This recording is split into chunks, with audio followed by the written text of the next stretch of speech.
recording.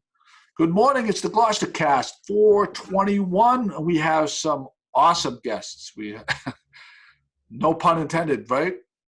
Right. No pun intended. We have one. Sal, you've been on the podcast before, haven't you, Sal? A while ago, yeah, many years ago. Okay. Yes. So you don't count as a podcast virgin. Ray's been on. He's not actually, we have two podcast virgins today. GloucesterCast podcast virgins.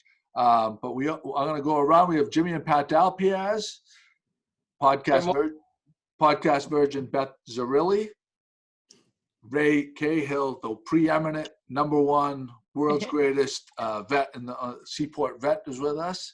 Sal Zerilli, famous filmmaker Sal Zerilli, is with us, and Anne Malloy, podcast virgin. Good morning. Also of Neptune's Harvest fame, which is it seems like it's getting bigger and bigger every year. True. That's awesome. All right, so we have to do our duties. Podcast virgins get 2 questions. Beth, we're going to start with you. Okay, this is going to be another part of the game. Beth, are you familiar? Do you know what I'm going to ask you? No. Okay. All right. Did I already get it wrong? It's very telling if you don't know what I'm going to ask you. Ann, do you know what I'm going to ask you? No idea. Okay. I do. But tell me right now. So we know if you're a regular, because this is what we do with our virgins. So they would know the question and they would be prepared. We're going to see how well you answer this question because we'll grade you afterwards. No pressure. No pressure. No pressure. So you have to picture yourself on death row, and the warden comes in, and he's going to give you 2 questions. He's going to your death row sub and death row meal. Sub meaning hero sandwich grinder, and it can't be homemade. It has to be at. It doesn't necessarily have to be in Gloucester, but what sub shop or deli would you go to for your death row sub? And what meal would you get at what restaurant for your death row meal? Easy. My sub is from Virgilio's. It's a chicken St. Joseph's. Chicken St. Joe, okay. Yeah, I like a chicken St. Joseph's. All right, Ann, you go for the sub. I have to think about my meal. My sub is also Virgilio's, but it would be the Mediga steak with lettuce, tomato, and American cheese. I think Ann gets a gold. Those were quick and good. I think Ann gets a gold star right there. Yeah, it's a tremendous. You can't go wrong. Mediga steak is gonna when you're playing rock paper scissors. Steak trumps chicken. I get it. Yeah. I lost the first round. I'm. Yeah. That's all right. No, it wasn't meant to be like. But I have to give props. Let her feel a little shame for that. A little shame. Although I did Virgilio's. I mean, at the same place at least. No, I do love a good Destino's cheesesteak too, with extra cheese. Absolutely, best in the country as far as I'm concerned. Onions, peppers, and mushrooms. Well done. They get a lot of votes. Beth, death row meal. That's a tricky one, but I actually am going to go with lobster tacos from my place by the sea. Oh, Rockport girl. Yeah, totally throwing it out there, Rockport. We don't have a lot of restaurants, but those lobster tacos are awesome. All right, good to know. Well, that's one you're an outlier on that one, but there's no shame. There's a little more shame. No, I actually intentionally. I could have picked Gloucester restaurants, but no. I respect that.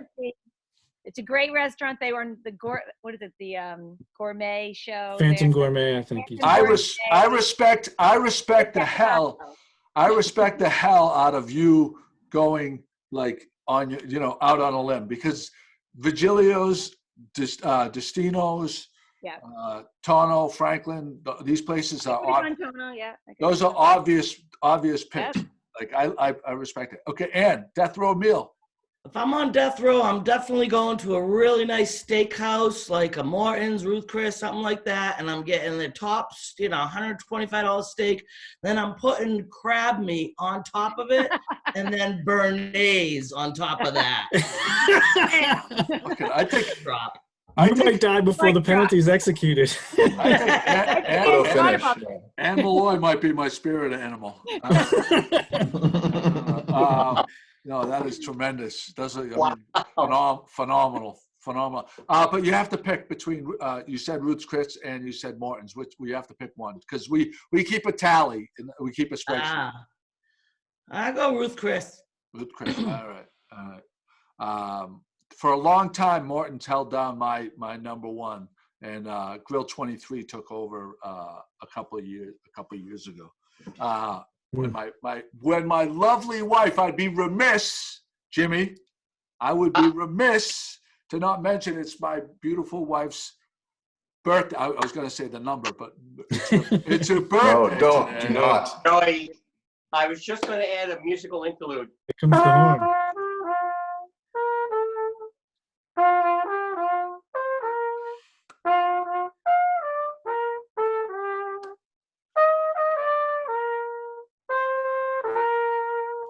That's Very class. nice. All right. I love you, Caters. Yeah, thank you for that, Jimmy. That was fantastic. And Jimmy, fresh off of doing was not taps. What was the one that you did at the Jimmy? What did you do at the Fisherman's Memorial Statue? Oh, it was taps. It was taps. It was taps. Yeah, but I just didn't know the name. Yes, and so you did that for a film that they're doing at 1623 Studios, right? Yeah, what's happening is since they canceled all the events, Adam Kukuru got a hold of me, and 1623 is going to, on Monday, I think about 11 o'clock. Pat's got the information on what channel. I can't remember all that. But they asked me if I would play taps, and they said, would we go to a memorial, and we chose the Fisherman's Memorial.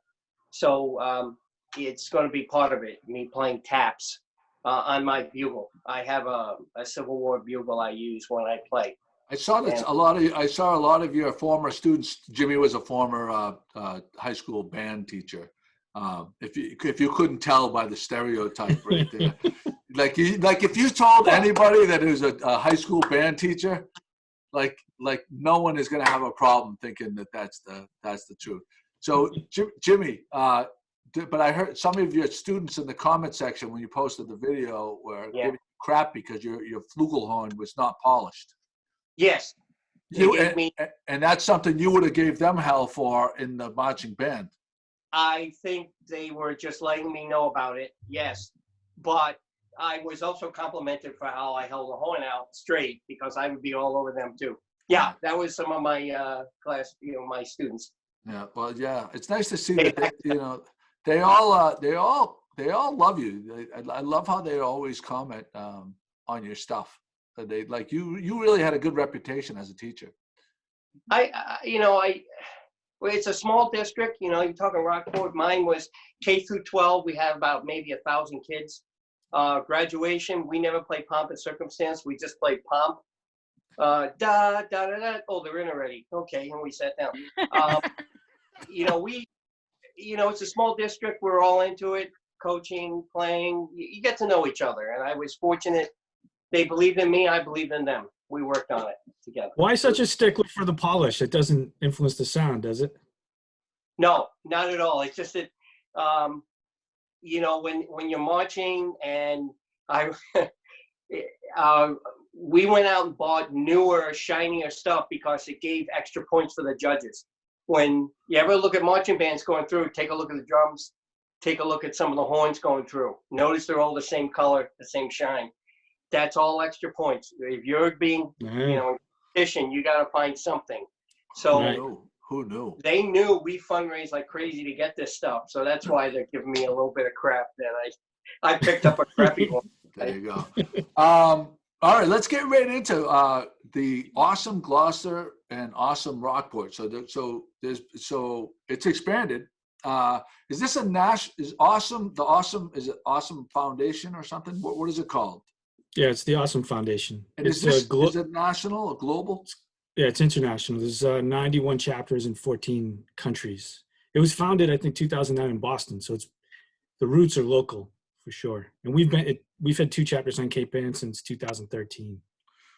Oh, the Rockport one's been since 2013? Gloucester was founded 2013. I think Rockport was 2015. Oh, wow. I Yeah, didn't so- realize. Yeah. The Gloucester one gets more press. Whoever's doing the social media for the Rockport one needs to step up their game. We're not as often, remember, or not every month. I'm only teasing. I'm only teasing you because Sal put me up to this. Sal said, Yeah, this isn't Good Morning Rockport. Remember the name of the show. Ben. Play nice. Sal said no mercy on Beth. No mercy. But can you what for the people? I understand what I think I know what it's all about. But for the refresher course for the listeners, can you explain the premise behind the Awesome Foundation? Someone want to take that? Oh, you could take it. Yeah. So the way it works, generally, some chapters do it a little bit different. Gloucester and Rockport are a little bit different from one another. But generally, the premise is a small number of people living in a community pooled together $1,000. Often it's monthly, sometimes it's quarterly, depending on the size of the community. And then that $1,000 is then, we call it a micro grant. It's essentially a gift that we give to someone or some group in the community that's doing something that we think is going to improve the community or make local life more awesome. It's very, very focused on grassroots initiatives. And we try to support, ideas that might not be able to get funding from other more mainstream sources. And we really want to help people who have an idea or they're trying to get something off the ground, give it life and make it sustainable and actually bring it to fruition. So we're really focused on local impact on sort of small scale initiatives, generally speaking. So these gifts are not randomly given out. Is pitch night still a thing? Beth, you want to take this, Beth? Sure, I'll take this for Rockport. Pitch night is still a thing. We actually had a challenge that was we were in the middle of a challenge when the pandemic hit. So the proposals from that challenge were not pandemic related because it hadn't actually happened yet. And so we actually decided as a group, we had decided to give one pandemic, just an immediate response as a group. We kind of, without a pitch night, we just, as trustees ourselves, kicked around some things that we thought would be awesome to give to the community during the pandemic. So we did that in March. But then we also had to vote as a group to just kind of do a little business as usual. And could we do that on Zoom? And so we actually did have a pitch night on Zoom. And we even had a breakout room where the trustees went over into the breakout room to vote. And then we came back into the main Zoom room and we actually gave out $1,000. And that was actually to a local teacher at Rockport High School. Dr. Waller is in the middle of writing another book and he needed $1,000 to complete his project. So yes, we still do Zooms, but with the pandemic challenges, no, we're doing that in a small group setting with just the trustees because it's hard enough to decide who to give the money to. So yeah, it's a little easier. Beth, was that Sue Waller's brother and they were doing that art book for their yeah. art? This is a book on the stars. Oh, okay. Yeah, he's a physics teacher over at Rockport High School, and he had a project, and it was pretty awesome actually. And so we gave him $1,000 in the midst of all this. Nice. I want to go back a little bit though to explain how a normal pitch night works because we're assuming that people are. Yeah, I can explain. Sure. Yeah, thank you. So generally, the way it works is we allow people to submit proposals to us through the Awesome Foundation. Both chapters have their own pages there. The proposal is very basic. It's not a really complex thing. We're not asking for lots of supporting evidence or documentation. It's really meant to be streamlined and efficient for people. And then we have a deadline. Gloucester's proposal deadline is always the last day of the month. Rockport's varies depending on when we have our community challenges. Then after that deadline, we typically receive, say, 8 to 15 proposals from people in the community. We then vote to determine a top 3. And then those top 3 get invited to what was an in-person pitch night where they come and they make a pitch. Like it's a little bit like Right. Shark Tank. They Like try to Shark- convince right. us, Yeah. why us? And then we get an opportunity to ask them questions. And then we deliberate there in that meeting, privately, and then come back and actually give the cash out Right. in person. I think Yeah. it's super exciting. It sucks because I always want to go to these things because I think it would be very intense and awesome. And I haven't gone to one yet for whatever reason. But I just imagine, and Ray, I'm gonna go to you now. Like, what is it like when you have some young child who might have a great idea or whatever, and then you have like like some business guy, you know what I mean, that already, like, how do you just solely go on what do you think is in your mind? I'm gonna go like this. In your mind, are you putting aside like the characteristics of the participant and just saying like this $1,000 is going to have the biggest impact with that proposal? Or are you like, or does this beautiful little cherub of a kid that with the puppy dog eyes and everything like that, do they get preferential treatment because they're cuter than some like 52-year-old blogger? How many times have you broken hearts, Ray? That's the question. How many kids have you disappointed? Too many, far too many. Well, a lot of the proposals have come out of, the middle school, high school in Rockport. I'm part of our awesome Rockport, and the kids bring it.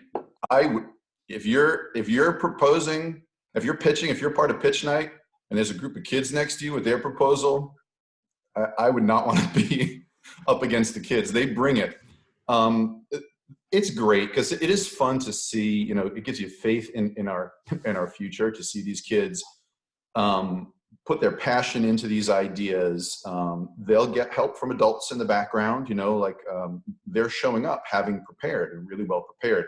We've done waste reduction, compost projects at the school. There was one, it was a gardening, initiative at the school. And so like a hydroponics type of thing. So these kids come up with some great ideas. So the fact that it's a cute little cherub versus the 52-year-old, with it, it's all good. We love all of it. And I don't think one has an advantage over the other. It's whatever, to me personally, it's whatever is the most grassroots, the most sustainable, the most impactful project. That's where I'm going to put my vote.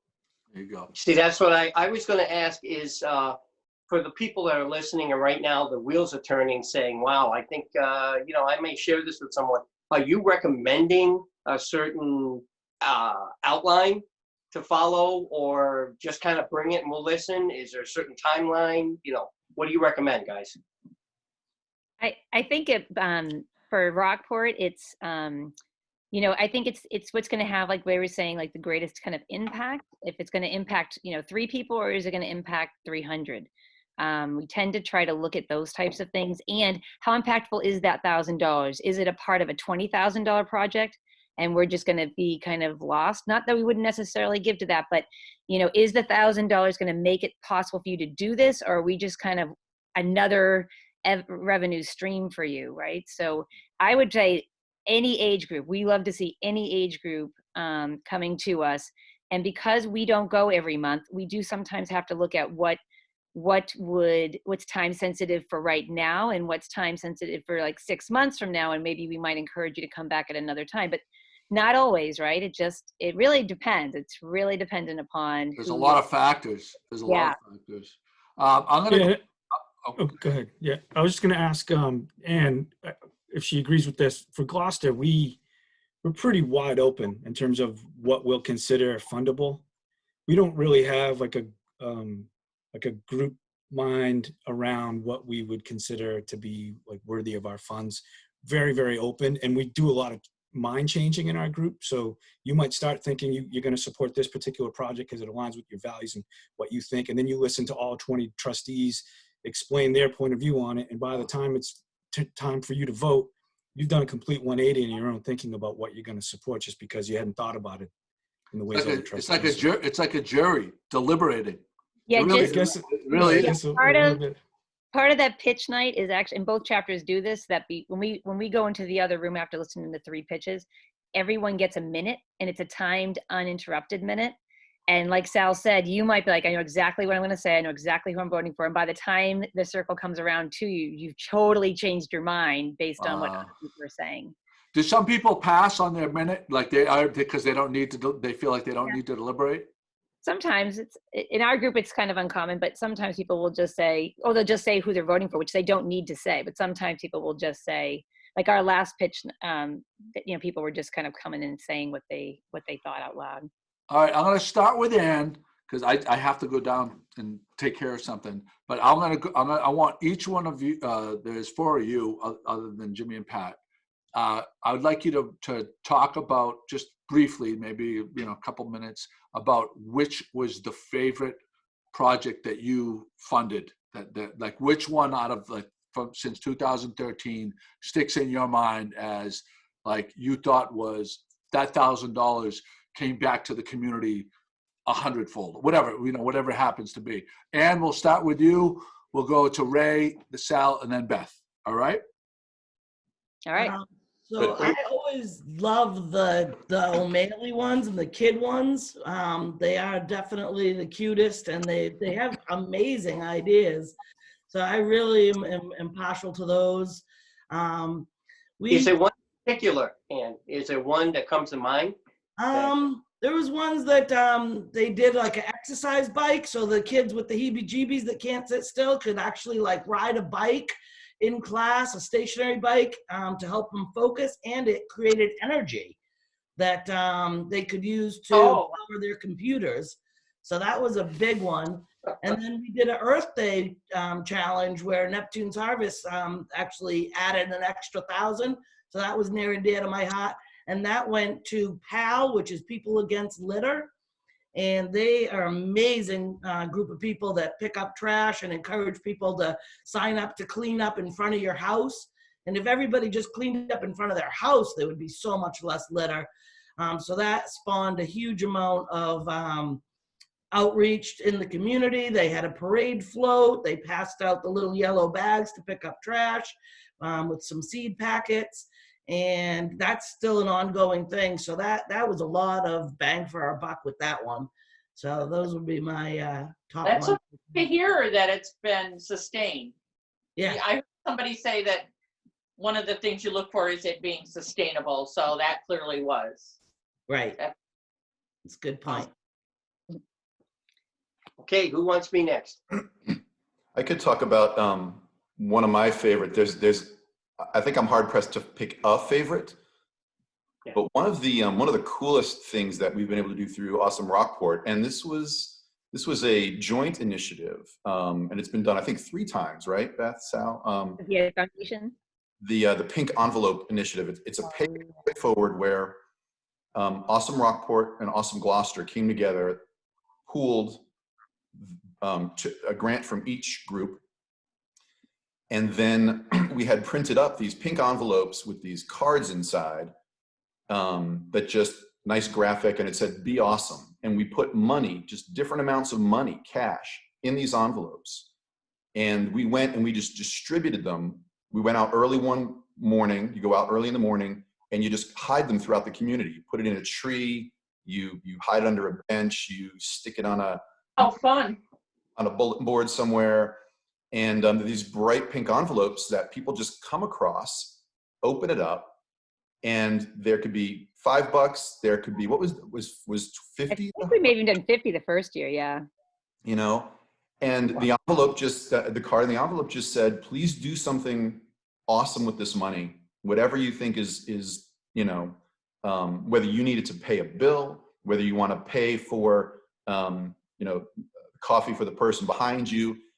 Try to do something nice for somebody else or for yourself. And if you don't mind, tell us about it. Come on our social media websites and tell us what you did, or shoot us an email. What did you do? How were you awesome with that money?" And, there were over 130 envelopes each time, just distributed throughout the community. People were paying bills. People were, there was that, Sal was reminding me, there was the one story of a woman who, not of many means, was taking care of her niece and nephew who were recently orphaned.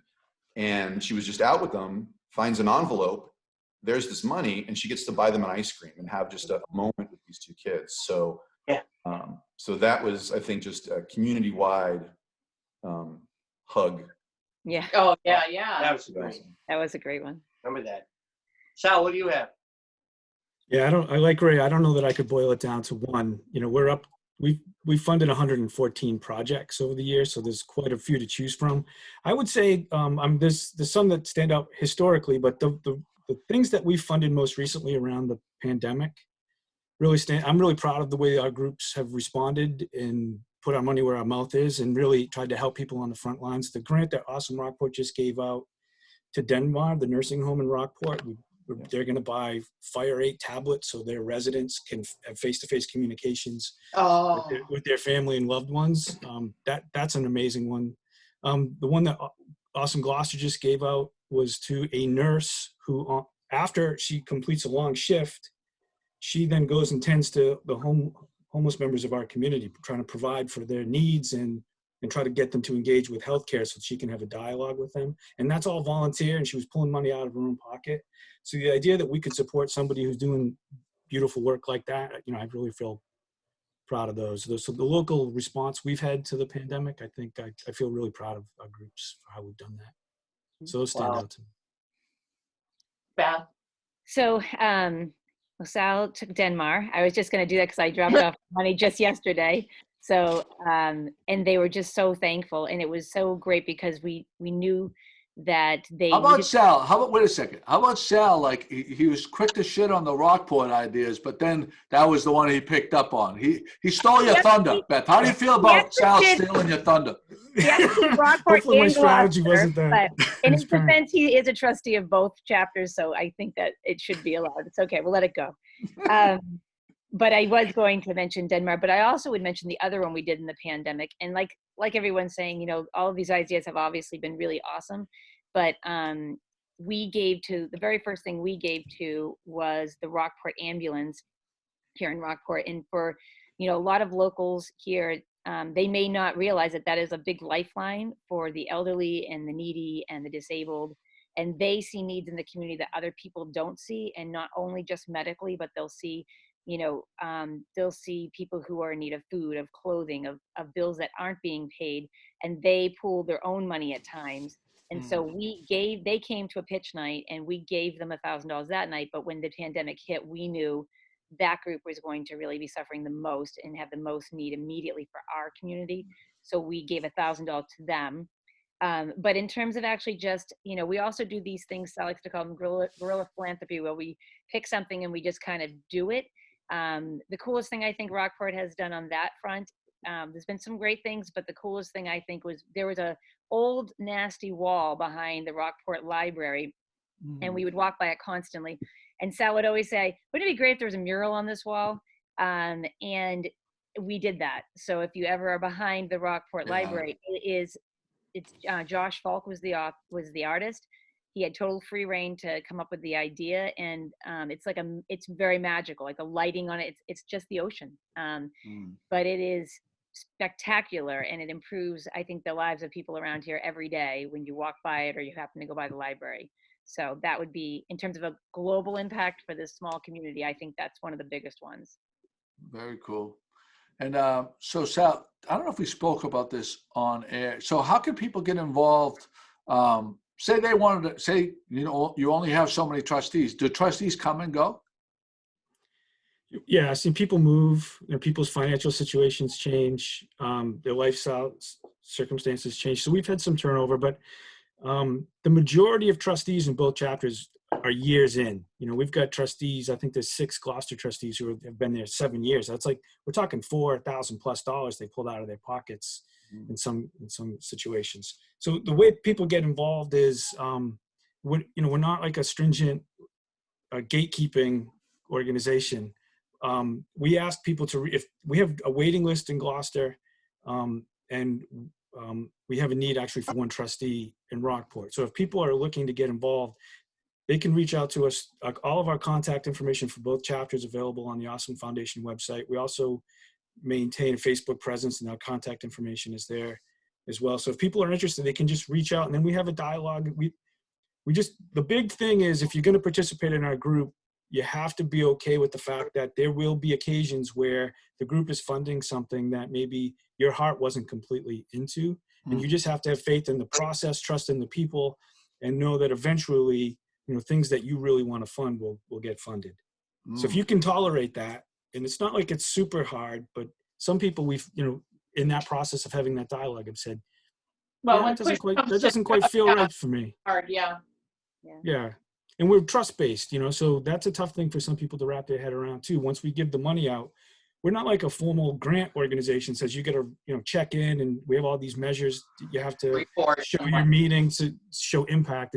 We give you the money and then we wish you good luck, and you don't have to report back ever. Of course, a lot of people do, but it's not a requirement. So that's a tough thing for some people to tolerate too, that kind of trust, that deep trust, just giving money away.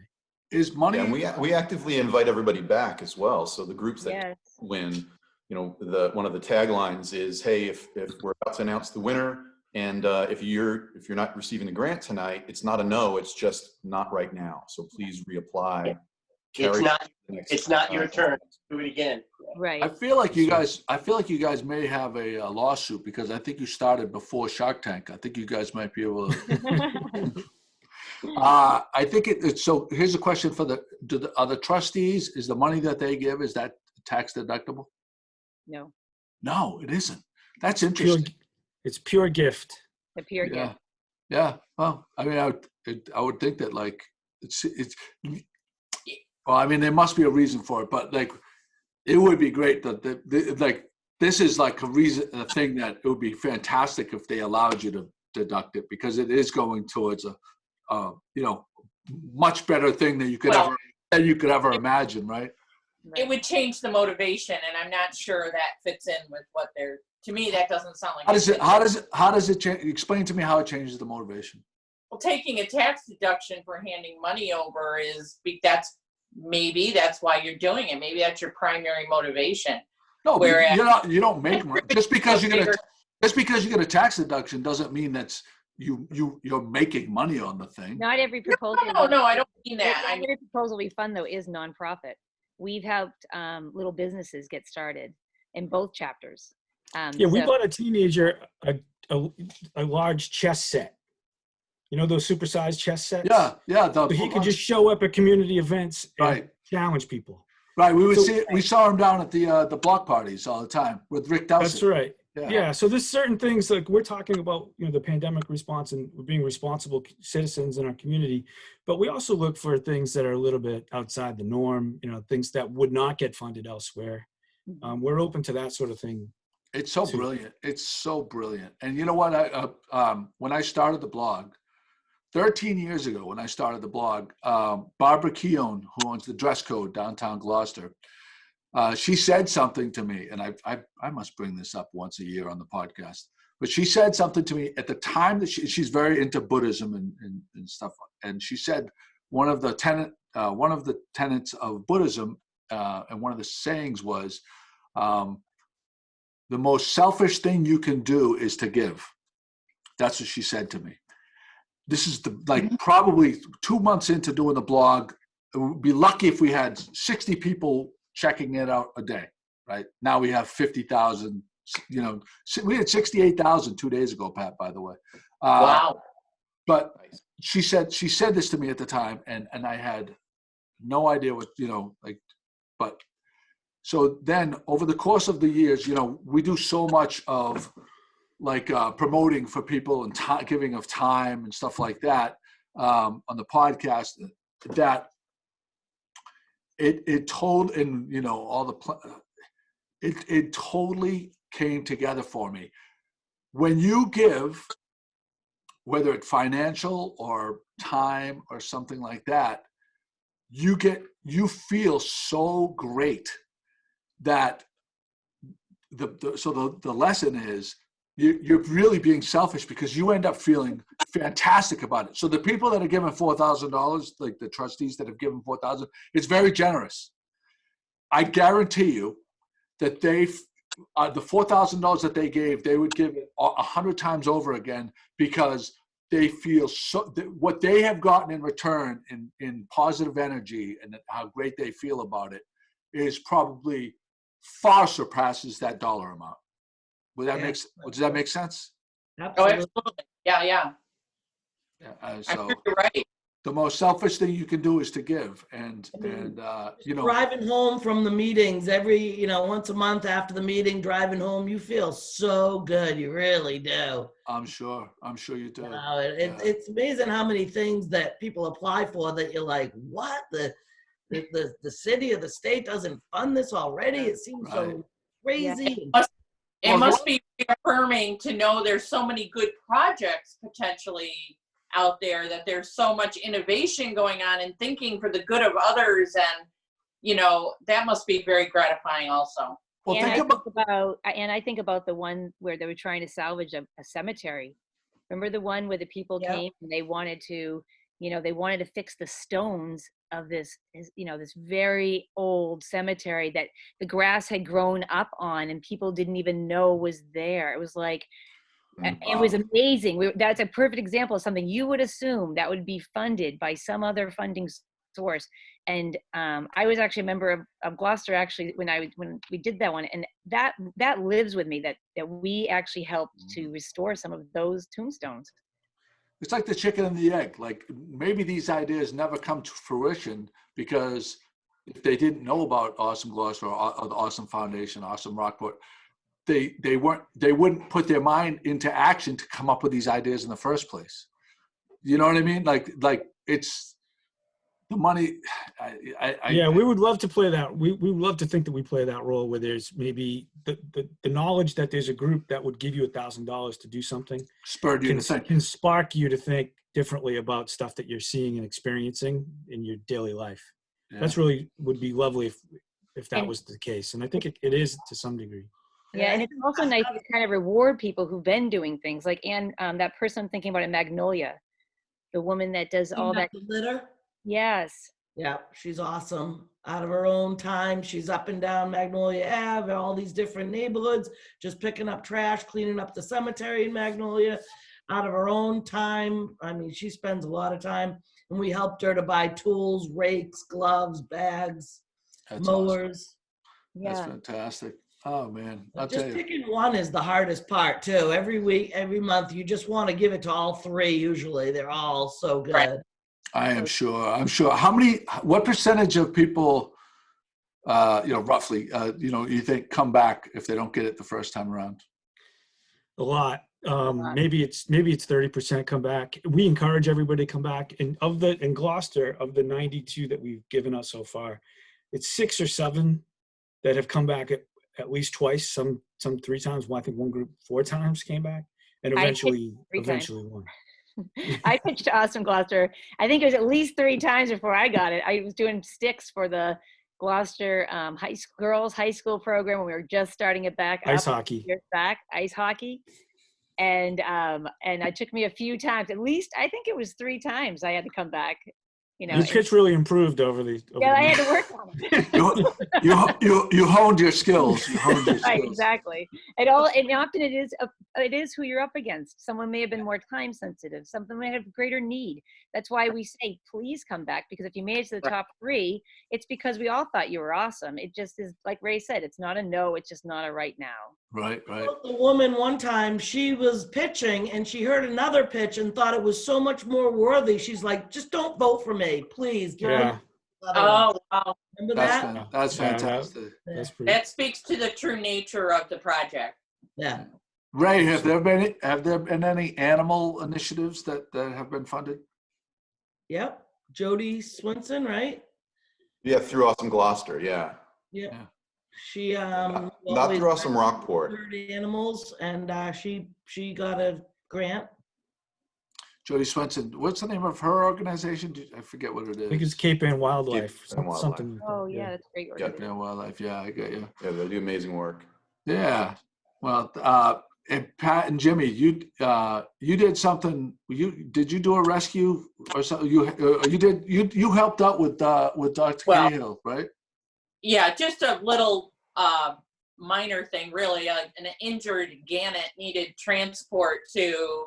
Right now, my mind is blank on what animal specialty place I took him, but it's just a small. The wildlife center at Tufts, maybe. Yes, that was it.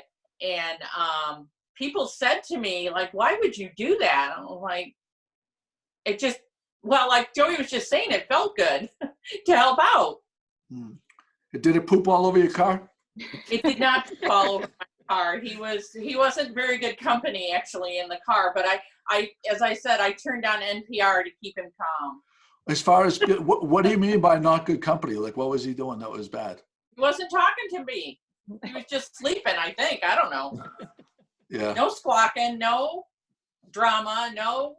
He wasn't an adorable little kitten like DC. He was kind of adorable, honestly, but not like DC. No, not quite like DC. Not that level of cuteness. He wasn't appreciative of my attention in any way. Well. And by the way, for the people who just joined in and listening, she's not talking about me.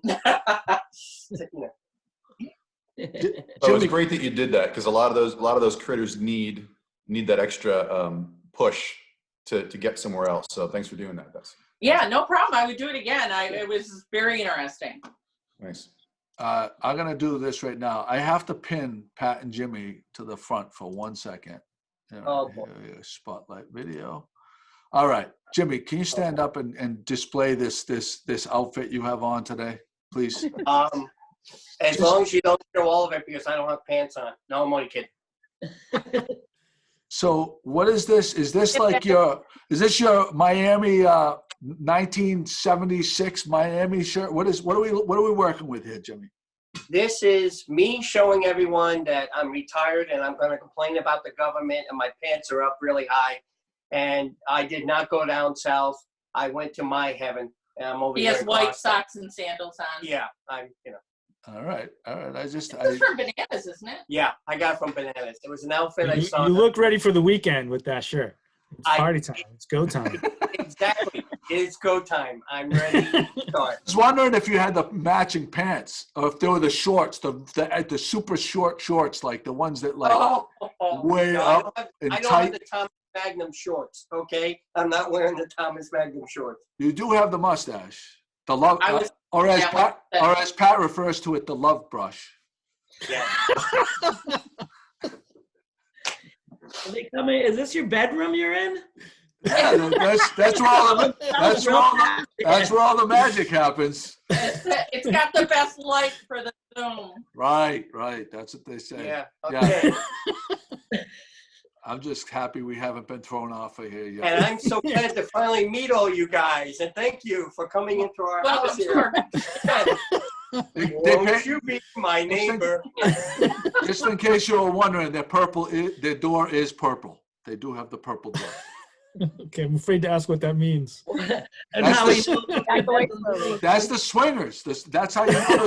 That's how you know the swingers. That's if you're from Rockport. There's that big thing in Rockport, isn't it? We are off the rails, man. We are off the rails. I heard I heard that Rockport had a huge swinger community, and the ones that had the purple doors, that's how you knew. Am I wrong here? Is this that's all news to us. That's changing the feeling. I just want to say. Yeah, just so happens our door is purple. That's okay, Sal. I got you, Sal. I got you. Don't worry, Sal. I was wondering why they moved to Rockport. Now I know, because he has this mad love for Gloucester, but like they end up in Rockport. I didn't see any purple doors in Gloucester. I don't know. I was just saying, maybe he likes the color purple. Leave him alone. There's that. They got that going for them. All right. We'll get off of that. Listen, awesome folks, you can stay. And is there anything else that you want to talk about before we end your segment?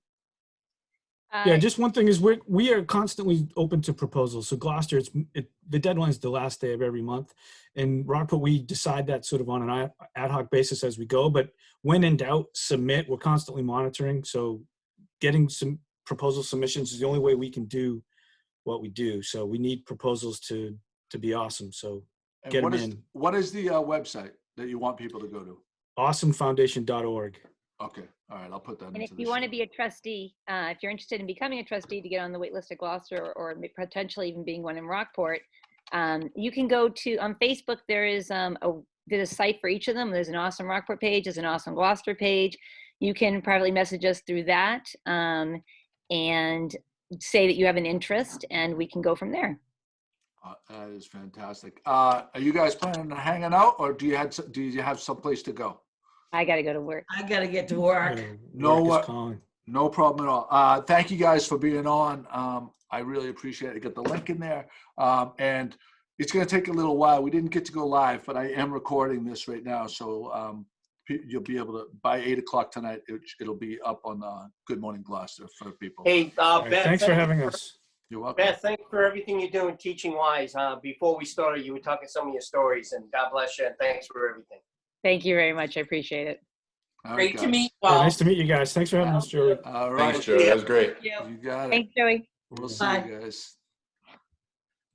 One by one. Bing, bing, bing. Well, that's an awesome project. Oh, yeah. It is an awesome project. No pun intended. Like you just, Right, it's right. the easy thing that rolls right off the tongue. If we were smarter, if we were more eloquent with our English, we would come up with some other adjective. But we just come up with awesome because it makes sense and it fits. Wicked. It's a wicked project. Pat, you and Jimmy Tito'd my wife. Yes, we did. Yeah, we did. And we enjoyed every moment of it. I want everyone to know that. We wanted her to have a totally great birthday. How's that? Teetotal.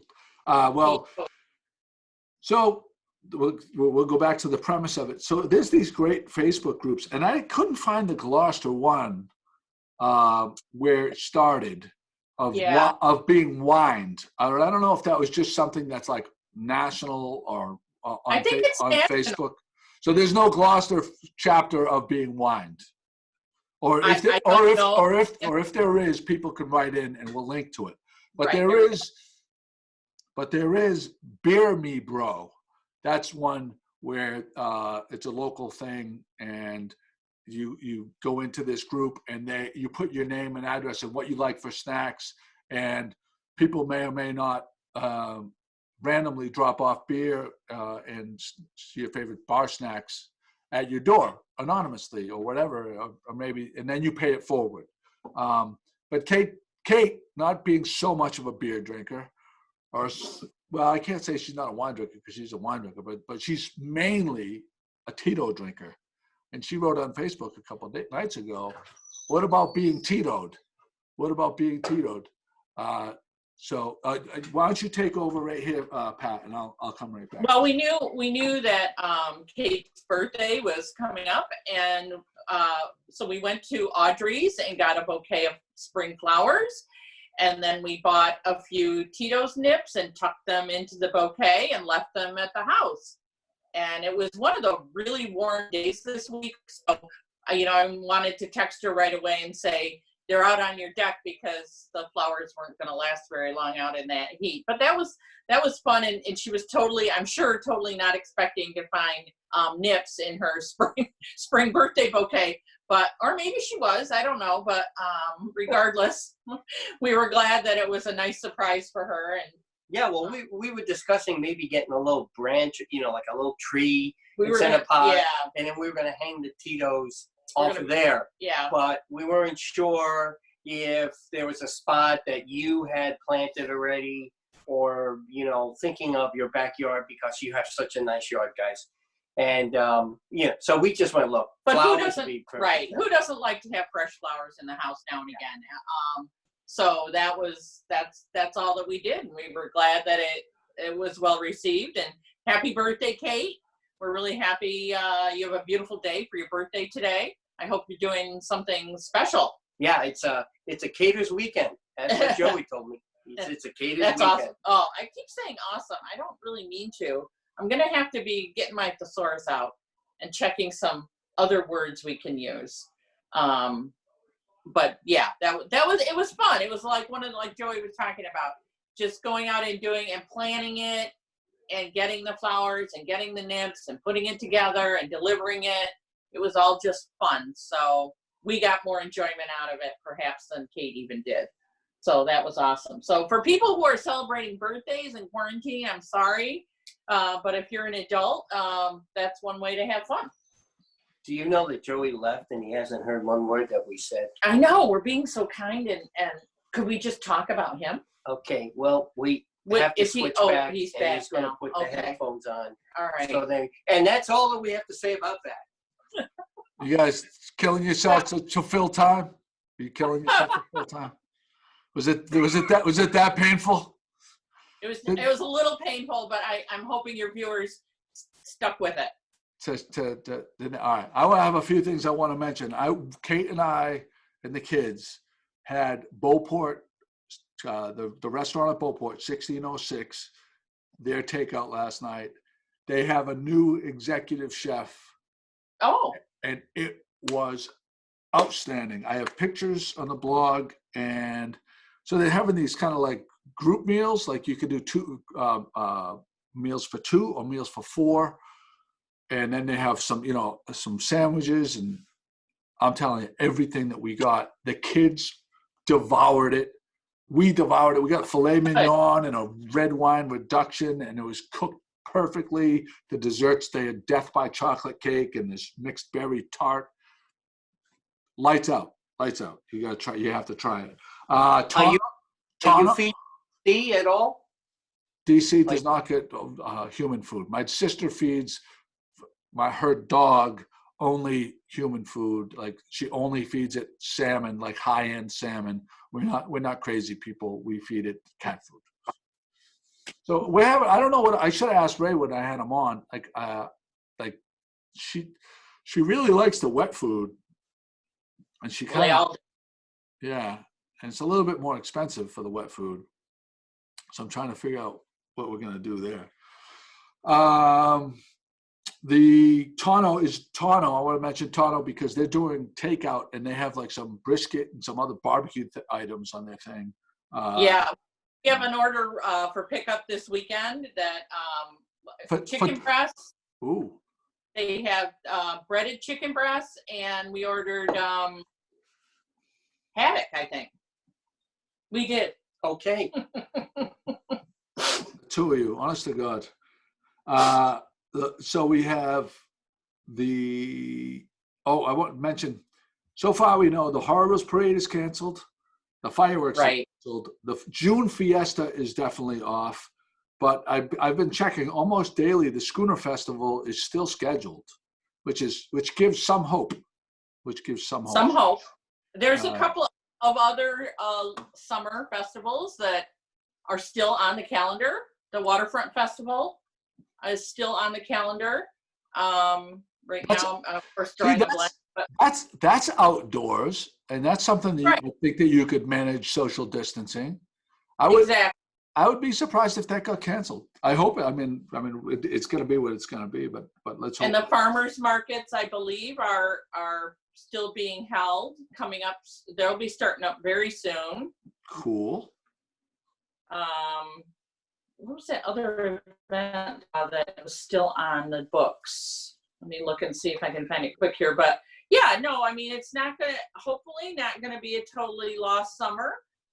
Partly it will be, for sure. But I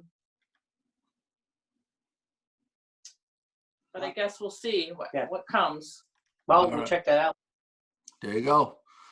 All right. Well, thank you guys so much for joining us. The only reason I wanted to cut this a little short is because I know I have to take this video and upload it to YouTube. And I've had in the past, if we've gone over an hour or whatever, and I'm not sure when we started, then it like doesn't allow me to update it. And after doing all that and those people showing up, I don't. Yeah, no, we don't want to take I don't want to mess up their segment. So I'm going to end it right here. It's GloucesterCast 420. Have a great Memorial Day weekend if we don't see you before. Yep. 421. 421. Thanks, Jimmy. Thanks, Pat. And for the awesome Gloucester people, thank you for coming in. That was a lot of fun. I'm Yeah. Great way to start the day. Great way. Happy Memorial Day. Thank you to our veterans. Thank you to all the Pauline and Ringo Tar and all the people. Flag on the boulevard looks flag. fantastic. Thank you to the flags. Thank you to generous gardeners, the tulips. Everybody's talking about how fantastic it looks. And we really appreciate everything that the veterans have done for our country, and generous gardeners are doing, and Ringo and Pauline Bresnahan to get those flags on the boulevard. It's just, it warms the heart. It does. All right. Everybody have a great day. We'll see you. Bye.